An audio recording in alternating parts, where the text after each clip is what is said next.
Hi dears, 2025 കീമിൽ നിന്നും വന്ന ഒരു PYQ ആണ്. ആപ്ലിക്കേഷൻ ഓഫ് ഡെറിവേറ്റീവിൽ നിന്നാണ് ചോദ്യം. F of X is equal to 10 minus mod X minus 3 where X belongs to R. അതായത് സെറ്റ് ഓഫ് റിയൽ നമ്പേഴ്സിൽ ഡിഫൈൻ ചെയ്തൊരു ഫംഗ്ഷൻ ഇവിടെ കൊടുത്തിട്ടുണ്ട്. 10 മൈനസ് മോഡ് എക്സ് മൈനസ് 3 എന്നാണ്.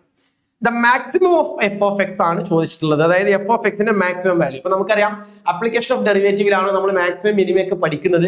പക്ഷെ ആ ഒരു കോൺസെപ്റ്റ് അറിയണമെന്നുണ്ടോ ഈ പ്രോബ്ലം ചെയ്യാൻ? ജസ്റ്റ് ഫംഗ്ഷനെ പറ്റി ഒരു ധാരണ ഉണ്ടായാൽ തന്നെ നമുക്ക് എന്ത് ചെയ്യാൻ പറ്റും? ഈ പ്രോബ്ലം ചെയ്യാൻ സാധിക്കും അല്ലെ? അപ്പൊ ഇവിടെ F of X equal to 10 minus mod X minus 3 ആണ് നമ്മൾ തന്നിരിക്കുന്ന ഫംഗ്ഷൻ. അപ്പൊ ഇതിന്റെ മാക്സിമം വാല്യൂ എത്ര എന്നുള്ളതാണ് ചോദ്യം. അപ്പൊ നമുക്കറിയാം ഇത് ഇപ്പൊ നമുക്ക് എങ്ങനെ പറയാൻ പറ്റുന്നുള്ളൂ?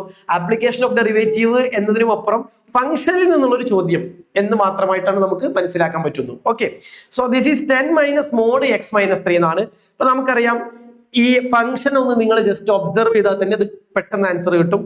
Mode X minus 3, mod X minus 3 നമുക്കറിയാം മോഡ് എക്സ് മൈനസ് 3 ഒരിക്കലും എന്താവില്ല, നോൺ നെഗറ്റീവ് ആവില്ല അല്ലെ? ഇതിന് എക്സിന് നിങ്ങൾ ഏത് വാല്യൂ കൊടുത്താലും മോഡ് എക്സ് മൈനസ് 3 എന്ന് പറയുന്നത് എപ്പോഴും എന്തായിരിക്കും? നോൺ നെഗറ്റീവ് ആയിട്ടായിരിക്കും കിട്ടുക. അപ്പൊ നമ്മൾ നോക്കി ഈ ഫംഗ്ഷനിലേക്ക് നമ്മൾ ഒബ്സർവ് ചെയ്യുന്ന സമയത്ത് 10ൽ നിന്നും എക്സ് മൈനസ് 3 നമ്മൾ സബ്ട്രാക്ട് ചെയ്യാണ് ചെയ്യുന്നത്. 10ൽ നിന്ന് എന്ത് ചെയ്യുന്നു? മോഡ് എക്സ് മൈനസ് 3 സബ്ട്രാക്ട് ചെയ്യുന്നു. അപ്പൊ മോഡ് എക്സ് മൈനസ് 3 ഒരിക്കലും എന്താവില്ല, നെഗറ്റീവ് ആവില്ല. അപ്പൊ നെഗറ്റീവ് ആയി കഴിഞ്ഞാൽ 10 നെഗറ്റീവ് ആവുകയാണെങ്കിൽ എങ്ങനെ ഒരു പോസിബിലിറ്റി ഉണ്ട്? 10 മൈനസ് സം മൈനസ് വരാൻ സാധ്യത ഉണ്ട്. അപ്പൊ ഇത് എന്ത് ചെയ്യും? പ്ലസ് ആയി പോയിട്ട് വാല്യൂ കൂടാൻ സാധ്യത ഉണ്ട്. എന്നാൽ മോഡ് എക്സ് മൈനസ് 3 ഒരിക്കലും എന്താവില്ല, നെഗറ്റീവ് ആവാത്തത് കൊണ്ട് തന്നെ ഇത് എപ്പോഴും ഒരു നോൺ നെഗറ്റീവ് നമ്പർ ആയിരിക്കും അല്ലെ? അപ്പോ ഇത് എഫ് ഓഫ് എക്സിന്റെ മാക്സിമം വാല്യൂ നമുക്ക് കിട്ടണം എന്നുണ്ടെങ്കിൽ 10ൽ നിന്നും മോഡ് എക്സ് മൈനസ് 3യുടെ മിനിമം വാല്യൂ നമ്മൾ എന്ത് ചെയ്യേണ്ടി വരും? സബ്ട്രാക്ട് ചെയ്യേണ്ടി വരും. അപ്പൊ മോഡ് എക്സ് മൈനസ് 3 നെഗറ്റീവ് ആവാത്തത് കൊണ്ട് തന്നെ മോഡ് എക്സ് മൈനസ് 3യുടെ ഏറ്റവും കുറഞ്ഞ വാല്യൂ എന്ന് പറയുന്നത് എത്രയായിരിക്കും? 0 ആയിരിക്കും അല്ലെ? അപ്പൊ ഇത് 0 ആവുമ്പോഴാണ് 10 മൈനസ് 0 വരുമ്പോഴാണ് എഫ് ഓഫ് എക്സിന്റെ മാക്സിമം വാല്യൂ ആയ എന്ത് കിട്ടുക? 10 നമുക്ക് കിട്ടുക അല്ലെ? അപ്പൊ എഫ് ഓഫ് എക്സിന് കിട്ടാവുന്ന മാക്സിമം വാല്യൂ ഇവിടെ എത്രയാണ്? 10 ആണ്. കാരണം മോഡ് എക്സ് മൈനസ് 3 നെഗറ്റീവ് ആകാത്തത് കൊണ്ട്. ആയിരുന്നെങ്കിൽ എന്ത് ചെയ്യുമായിരുന്നു?